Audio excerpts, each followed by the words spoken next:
কোটা আন্দোলনকে কেন্দ্র করে কুমিল্লা বিশ্ববিদ্যালয় সহ দেশের বিভিন্ন বিদ্যালয় ও শিক্ষা প্রতিষ্ঠানের আন্দোলনরত শিক্ষার্থীর উপর হামলা চালিয়েছে ছাত্রলীগ।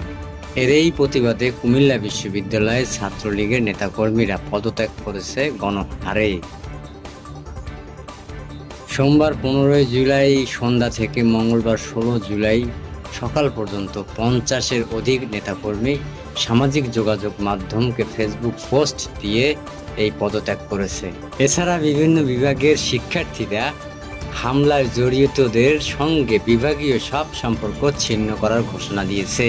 বিশ্ববিদ্যালয় সূত্রে জানা যায়, সোমবার রাতে কুমিল্লা বিশ্ববিদ্যালয়ের কোটা আন্দোলনের সমন্বয়ক ফারহাদ কাউসারকে ছাত্রলীগের নেতাকর্মীরা মারধর করে। এছাড়া ঢাকা বিশ্ববিদ্যালয় ও জাহাঙ্গীরনগর বিশ্ববিদ্যালয় ও চট্টগ্রাম বিশ্ববিদ্যালয় সহ দেশের বিভিন্ন শিক্ষা প্রতিষ্ঠানের ছাত্রলীগের নেতাকর্মীরা কোটা আন্দোলনকারীদের উপর হামলা চালিয়েছে। এর এই প্রতিবাদে কুমিল্লা বিশ্ববিদ্যালয়ের নওয়াব ফয়জুন্নেছা চৌধুরী হল, শেখ হাসিনা হল, শহীদ ধীরেন্দ্রনাথ দত্ত হল ও বঙ্গবন্ধু শেখ মুজিবুর রহমান হলের বিভিন্ন ব্যাচের শিক্ষার্থীরা ছাত্রলীগ থেকে সরে আসার ঘোষণা দিয়েছে। এছাড়া ছাত্রলীগের সাবেক নেতাকর্মীরাও সোমবারের হামলার সমালোচনা জানিয়েছে।